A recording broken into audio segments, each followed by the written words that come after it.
Hi, and thank you for having me in this session. I'm quite honored. Thank you, Dr. P. Scrallo and ASCO leadership. It's my pleasure to present today the first result of the adjuvant immunotherapy study, Keynote 564, of pembrolizumab versus placebo in patients with high-risk renal cell carcinoma.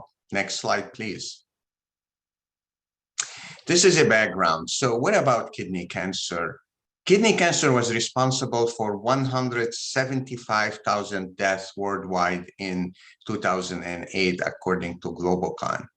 How do we treat kidney cancer? Kidney cancer most of the time present with a localized disease where surgery is the standard treatment for this disease. But unfortunately, half of patients eventually experience disease recurrence after surgery, and they become largely incurable because their metastases, because they recur in terms of metastatic disease. There is no globally accepted standard adjuvant therapy supported by high level of evidence.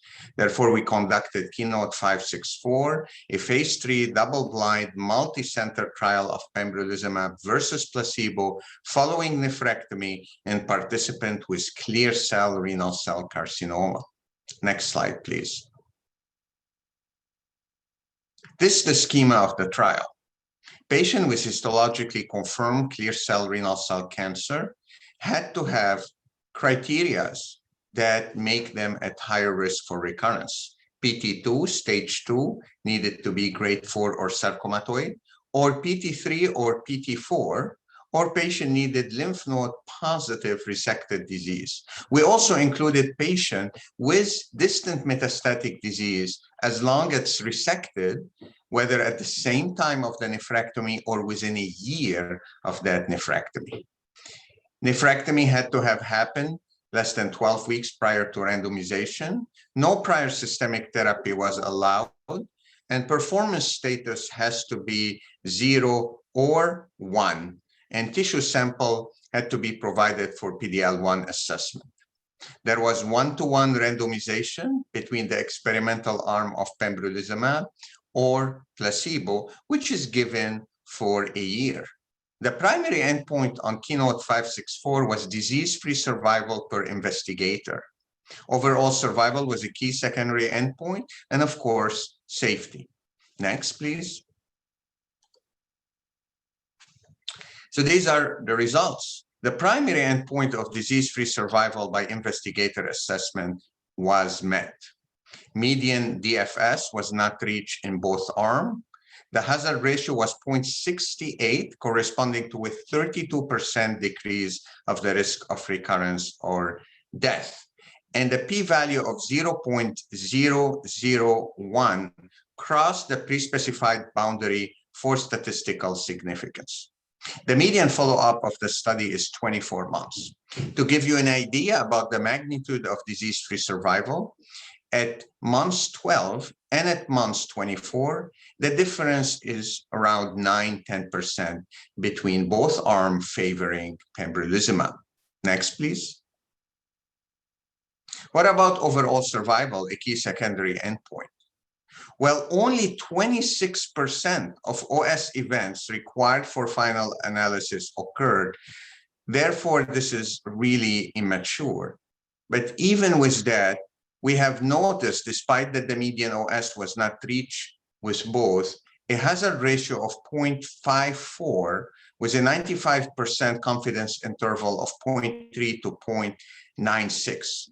This did not cross the pre-specified boundary for statistical significance. However, additional follow-up is planned for this key secondary endpoint of overall survival.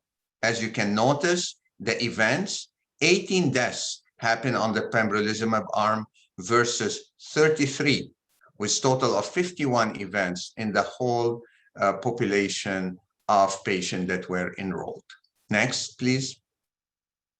This is the summary of adverse event on both arms. If you look at all-cause AEs or AEs that are grade 3 and 5, these were higher as expected with the pembrolizumab arm. Treatment-related AEs also were higher with the pembrolizumab arm compared to placebo. However, none had led to death on study. Next, please. So these are the key takeaway. Adjuvant pembrolizumab following surgery demonstrated a statistically significant and clinically meaningful improvement in disease-free survival versus placebo, with additional follow-up is planned for the key secondary endpoint of overall survival. There was no safety results. There was no safety signals, and the safety overall results were in line with expectations overall without any new safety signals.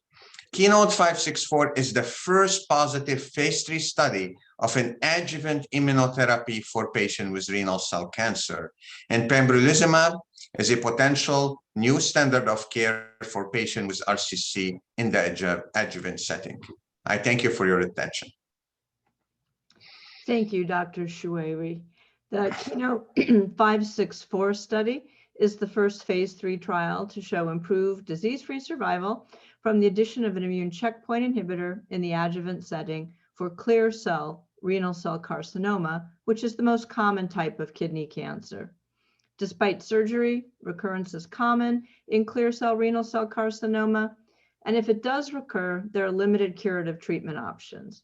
The results of the Keynote 564 trial support consideration of pembrolizumab as a potential new standard of care in the adjuvant setting to reduce disease recurrence in certain patients with kidney cancer.